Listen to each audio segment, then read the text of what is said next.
மகாராஷ்டிரியன் வீட்ல ஒரு குட்டி பிள்ளைங்களா மார்கஷி செலிப்ரேஷன் சொல்லுவாங்க. இது எப்படி நடக்குதுன்னு பார்ப்போம். எங்க வீட்டு தீதி வீட்ல வந்து நேத்து அந்த செலிப்ரேஷன் இருந்துச்சு. என்ன சாப்பிட கூப்பிட்டுருந்தா. அதுக்கு தான் நான் போயிருந்தேன். சாப்பாடு இவ்ளோ ஸ்பெஷலா பண்ணியிருந்தாங்க. நெறைய வெரைட்டி வச்சு இந்த குட்டி குட்டி பிள்ளைங்கலாம் இருக்கும்ல வீட்டுக்கு பக்கத்துல. இது அந்த வீட்டு பாட்டி உங்களுக்கு ஆல்ரெடி தெரியும்ல. அந்த பாட்டி இருந்தாங்க. திரும்ப வந்து இந்த குட்டி குட்டி பிள்ளைங்கள் எல்லாம் 11 பேர் கூப்பிட்டுருந்தாங்க. 11 பேரை கூப்பிட்டு உட்கார வச்சு சாப்பாடு கொடுப்பாங்க ஸ்பெஷலா. எல்லாமே வந்து சின்ன பிள்ளைகளா தான் இருக்கும்.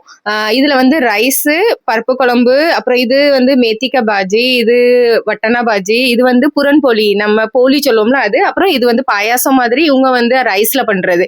இவ்வளோ ஸ்பெஷலா பண்ணியிருந்தாங்க.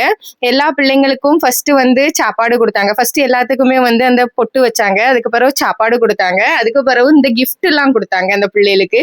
இதுல வந்து ஒரு பிளேட்டு பண்ணனா அப்புறம் இந்த புக்கு மட்டும் தான் கொடுப்பாங்களாம். இந்த புக்கு கொடுத்தாங்க. அதுக்கு பிறகு எல்லாரும் சாப்பிட்ட பிறகு அவங்க கையை நம்ம தான் கழுவணுமா. பாட்டி சொல்லிட்டு இருக்காங்க. ஃபுல் இன்ஸ்ட்ரக்ஷன் தான். இப்படி உட்காருங்க, இப்படி எழுமுங்க, இதை பண்ணுங்க, அதை பண்ணுங்கன்னு சொல்லிட்டு ஃபுல் டென்ஷன்ல. அதுக்கப்புறம் எல்லாத்துக்கும் இதை கொடுத்த பிறகு எல்லாரோட கால்லையும் உளுந்து ஆசீர்வாதம் பண்ணுவாங்களாம். நம்ம இதுலயும் இப்படி ஏதாவது ஃபெஸ்டிவல் ஹிந்துஸ் கொண்டாடுவீங்களா?